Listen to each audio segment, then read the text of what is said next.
White House in crisis mode. That conversation was wholly appropriate to the conversation, and I think wholly appropriate what the expectations are of our intelligence partners.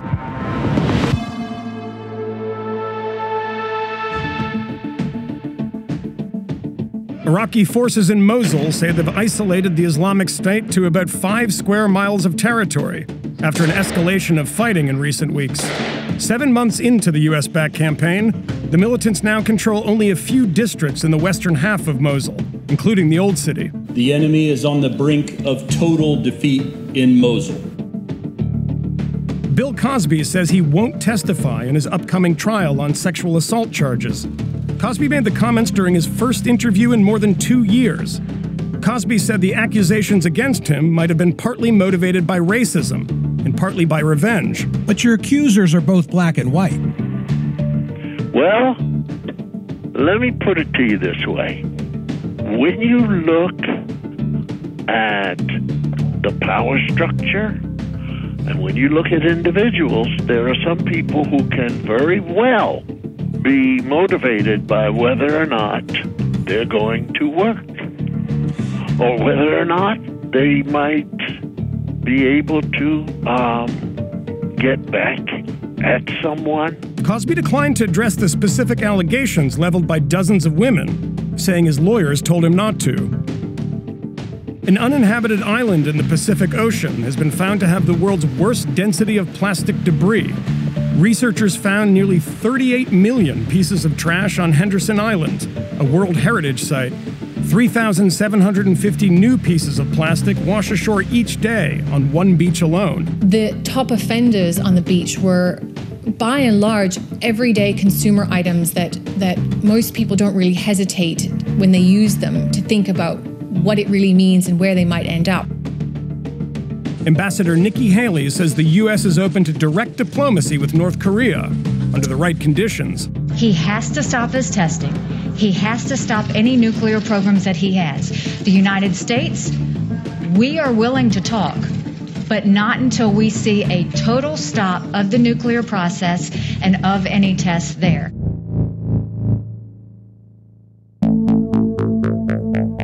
What the president discussed with the foreign minister was wholly appropriate to that conversation. That conversation was wholly appropriate, wholly appropriate, wholly appropriate, wholly appropriate, wholly appropriate, wholly appropriate, wholly appropriate, wholly appropriate.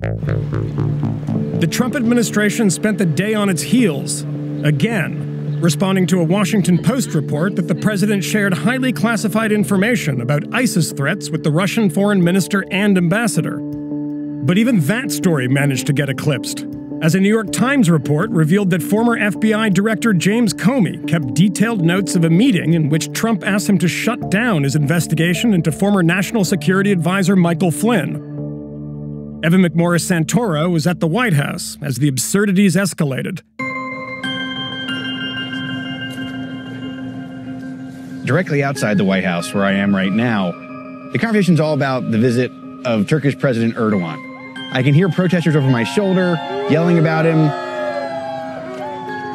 Outside, there was an honor guard to welcome him. President Trump welcomed him. President Erdogan can just arrest people that criticize him and journalists that he doesn't like. The White House doesn't have that kind of luxury. Did you reveal classified information to the Russians, sir? So inside the White House, a massive spin operation is underway to try and fix this story in the Washington Post yesterday that said that President Trump gave classified information to the Russians. President Trump is now going to be meeting face-to-face with literally dozens of foreign leaders.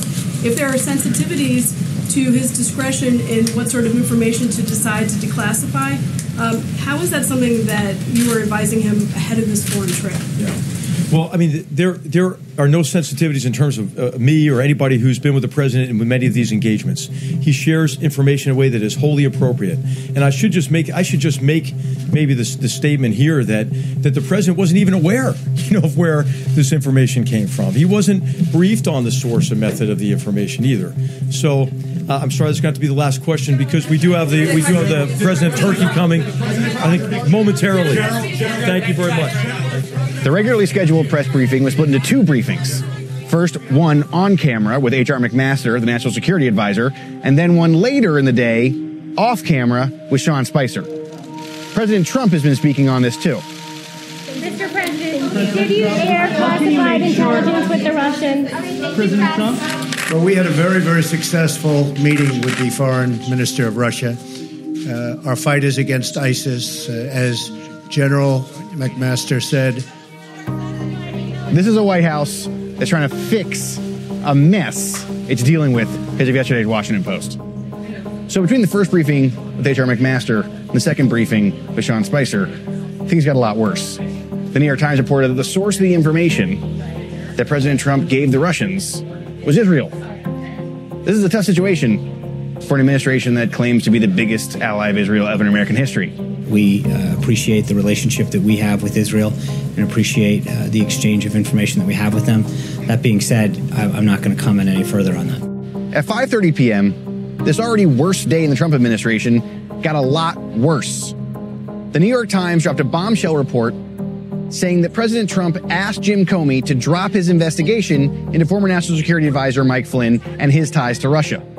The White House pushed back on the story hard, saying that it did not accurately reflect the conversation between the president and Mr. Comey. But this is basically unspinnable. If true, it shows the president actively trying to interfere in an ongoing investigation, which is a massive conflict of interest and a massive breach of all known protocol. This leaves Trump's defenders, who are dwindling, in a pretty terrible position. Either the president doesn't care about the checks on his power, or he's too incompetent to know they exist. The politics around the Oval Office leak are just one of President Trump's problems. The other is the real-world impact. First and foremost, whether the U.S. can keep up intelligence sharing agreements with other countries. Josh Hirsch explains. There's an open secret about U.S. intelligence operations. In much of the world, we hardly have any operations at all. Instead, in many countries crucial to national security, like Syria or Pakistan, the U.S. depends on assets of foreign governments, Israel being one of them. They speak the language better, have history with the people there. They're simply closer to the ground. That's why Trump's sharing of code word information with the Russians freaks out members of the American intelligence community we spoke with today. He didn't just share sensitive information, he potentially endangered the lines of communication that allowed the U.S. to collect that information in the first place. This isn't something that intelligence officers take lightly. In fact, the system is designed to make it next to impossible. Every classified document has markings that indicate how it should be treated. Some of them are well known. The level of classification, confidential, secret, top secret. The source of the information, signals intelligence or human intelligence. Right after that, who the information can be shared with. Rel FVEY means releasable to members of the Five Eyes, which include the U.S. itself and the 4 major nations it regularly shares intelligence with. No foreign means no one outside the U.S. at all. We don't yet know what exactly happened in the Oval Office, but the perception that Trump was reckless matters. I spoke to Alon Pincus, a former Israeli consul general to New York, about how this could affect foreign intelligence sharing. Obviously, the level of intelligence cooperation that existed during the Obama years is now being revisited. I truly, truly believe that Israelis, but not only Israelis, the British, the Germans, are going to be extremely cautious and careful about what exactly they share with this White House. That would be a big problem for the U.S. As a former intel officer told me today, there's a misperception that in places like Syria we have American spies just hiding in the rafters. We don't. We just have our allies spying for us.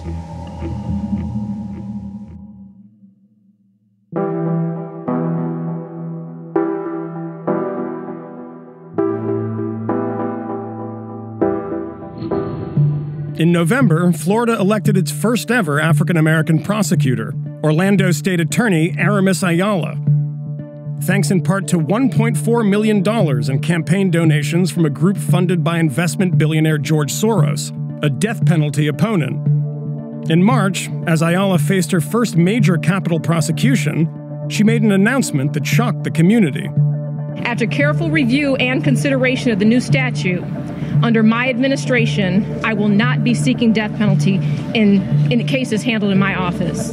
Now she's at war with Florida Governor Rick Scott over who gets to prosecute Florida's most consequential cases. I don't want to go. Get down. Aramis Ayala lives with her family in the Orlando suburbs. She worked for nearly a decade as a public defender before switching to the prosecution side in 2014. Then she beat out her boss for the top job last year. As one of just 20 state attorneys in Florida, Ayala decides what penalties to seek in criminal cases. Good morning. Hi, good morning. How are you? Good. Why did you decide to make the blanket statement that you would never pursue the death penalty? I never used the word never in my announcement. I thought that it was important to let everyone know that we have a problem in our death penalty system. And until that is fixed, which I don't expect to be fixed anytime soon, I have no intent on moving forward with death on any cases. This is a closeout letter for an executive order we did for Polk County that Deneen Carrier handled. Okay. So that's going to discharge us. Once you sign it, I'll get it over to the governor. The day after I took office, there were rulings coming from the Supreme Court of Florida dealing with death penalty. And it was at that point where I'm like, this thing is big. Then Monday morning, Lieutenant Clayton was killed. Tonight, Markeith Lloyd formally charged with first-degree murder in the death of Lieutenant Deborah Clayton.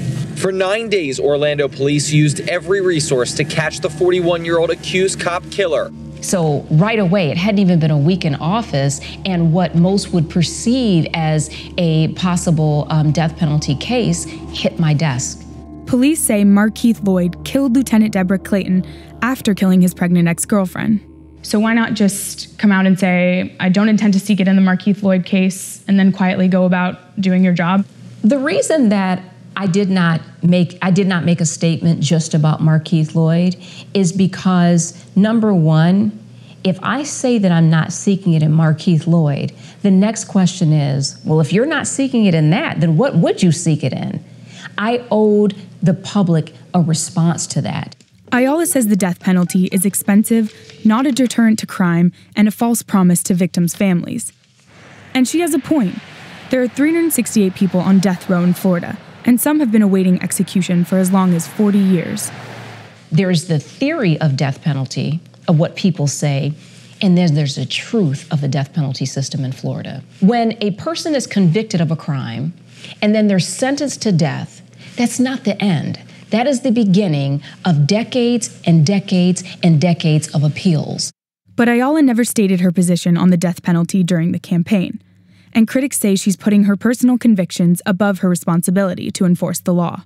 You are elected in a state that has the death penalty. You have a governor that is fiercely in support of the death penalty. Your first case involves the killing of a pregnant woman and a law enforcement officer, and you're 1 month into office. Why risk your career? It's not about risking my career. It's about doing what is right. And that is what I promised, and that is what I will continue to do. Why didn't you make this point clearer to the voters? When I ran for office, I don't recall it ever being an issue of death penalty. And quite frankly, I was an opponent of death penalty. While I definitely believe that I owe every voter an explanation, my explanation is I promised you that I would look into the details, the evidence, the research, and the facts whenever I make a decision, and that I would do what is just and fair. Scott responded by taking all 23 of her murder cases and giving them to a prosecutor outside her district.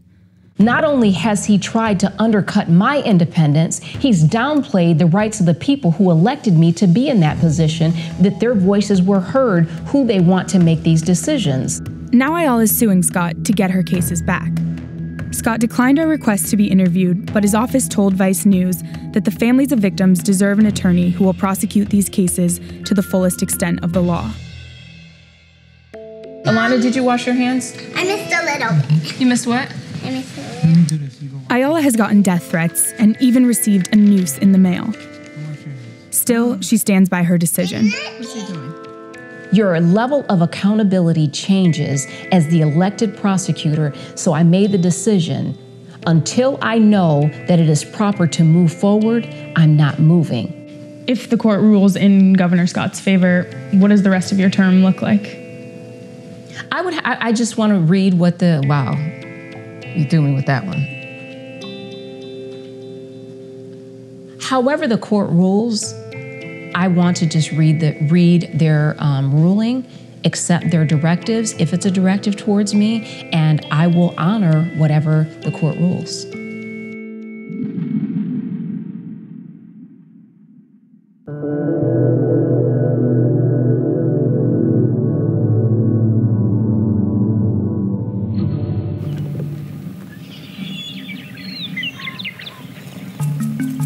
Easy, girls. Art Hayes is a third-generation cattle rancher from southeastern Montana. His family settled this land in the 1880s, and today he and his sons tend to 500 cattle. Thanks to the natural mineral content of the soil, working off the land has always been a challenge. The water that you get from this tap is the groundwater, right? That's the groundwater. You can drink it. Okay. Does it taste funny? You know, well, taste it. Taste it. Try it. Cheers. Cheers.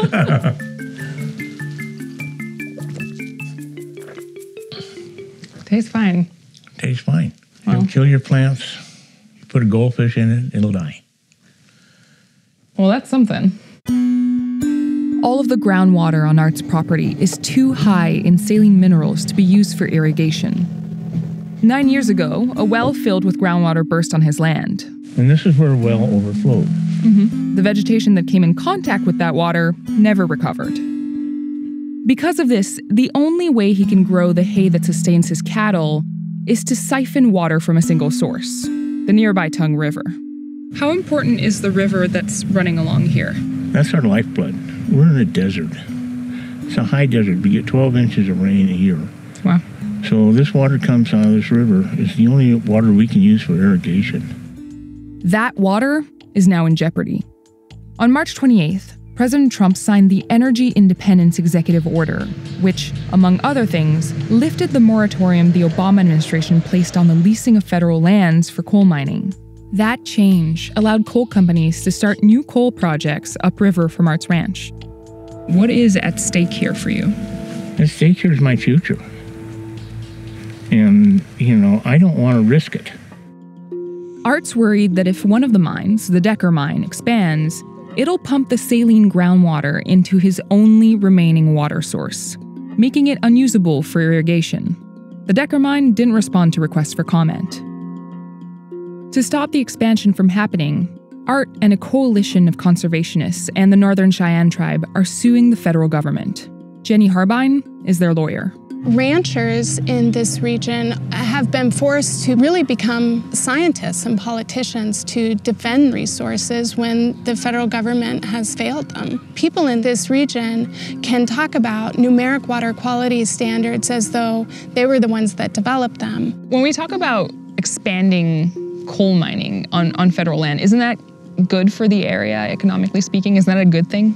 Coal mining does provide jobs, but what that narrative is missing is that the coal industry is a dying industry. And it's not because of over-regulation. It's because coal can't compete. Not everyone agrees with that assessment, including Montana Senator Steve Daines, who backed the lifting of the moratorium. We need to have regulations in place to protect the environment. The question becomes, are they common sense, reasonable regulations that will also strike the right balance? Don't go too far such that we lose our jobs. Do you think that the Trump administration right now is striking the right balance with regards to that? I think they're restoring this debate to a better balance. I think under the Obama administration, there was a tremendous overreach of our federal government. Had some of these regulations from the Obama administration allowed to have been put in place, it would have cost us in Montana 7,000 jobs. Tell you what, Montana couldn't afford that. It would have been devastating to our economy. For a farmer who's worried about the water on their land, can you address that? There's an old saying that whiskey's for drinking and water's for fighting. The lifeblood of agriculture in Montana is water. And if there's a situation where there is a person or individuals who are having some problems or challenges, that needs to be elevated, discussed, and work to mitigate that. Currently, 2 permits are pending approval along the Tongue River where Art lives. 8 other states are also reviewing similar new lease applications. I strive to make this ranch better so I could pass it on. If I lose this, I have nothing. You know, if this river goes to hell, it's not worth powder to blow it up.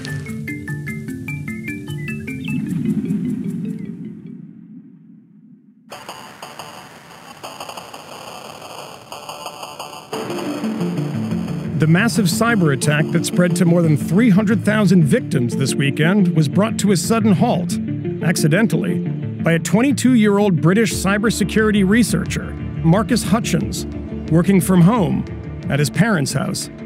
Well, it feels a bit strange, actually. I seem to be getting a little bit too much attention, like I didn't really want any at all, and I've got all these new followers, people trying to find me in person. It's not really that great. The malware wreaked havoc at a number of major organizations, including Nissan and the UK's National Health Service. Hutchins managed to stop its spread simply by registering a domain name hidden in the code for a fee of $10.69. It actually relies on the domain not existing for it to work, so the actual domain being registered is what caused it to fail. Various sort of different data we've seen from various sources have shown that the minute the domain was registered, global infections dropped, because obviously it didn't just stop the spread, it actually killed the malware that was running at the time. Businesses in 150 countries are still dealing with fallout from the attack, which exploited security gaps in Windows XP running on machines that hadn't been updated. Security researchers at Symantec have begun to trace the code to a suspected North Korean cybercrime unit called the Lazarus Group. We cannot definitively say that it is the Lazarus Group. We have the WannaCry binary that has a chunk of code inside of it that matches a chunk of code that we have inside a previous Lazarus tool. And that code we've historically only seen in Lazarus tools. In this case, just updating your operating system with the latest Windows updates will stop the spread. Have a good firewall rule set up, have antivirus installed. It's just sort of the lack of the basic things that allowed this to happen.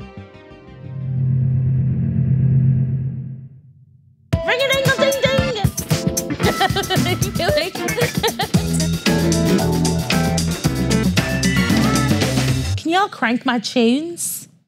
But if you just hold on, please hold on. Is that a heart? Who is it? This is Mary J. Blige. Really? It's so good. Oh my God, that's one of my favorite things. All of the words you could tell came with the music, and there was no like sitting and writing and thinking about it too hard. So it was really like a stream of consciousness. That's what I think, because it's what soul music is in a way. It's just like it comes from your soul. Sorry, I could go off on that forever. Going out the shit again. That's just how I live. Lost just like Gilligan. You can always tell Southern rappers, they're my favorite, because their flow is so chilled out. Even when they rap fast, it's so chill. They're not in a hurry. Shit, where are they going? Nowhere but up. Slowly but surely. Like a George Strait cassette in a Pontiac. This is where I lose it with country music. Who is it? This is Brad Paisley. Brad. I take issue with country music when they have to refer, like to prove how country it is, they have to refer to old country music, because other than that, you would never know that it was a country song. As a Southerner who likes country music, I take great issue with that. Brad.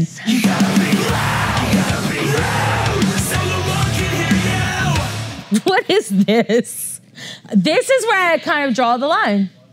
And I'm sure that whoever this is, if they heard anything that I ever was involved in, they'd be like, I don't give a shit about this. And we'd shake hands, and we'd be like, all right, is this Korn? The band is called Motionless and White. That's called what? Motionless and White. It's pretty white, all right. And that's coming from the palest person you're ever gonna meet. That's Vice News Tonight for Tuesday, May 16th.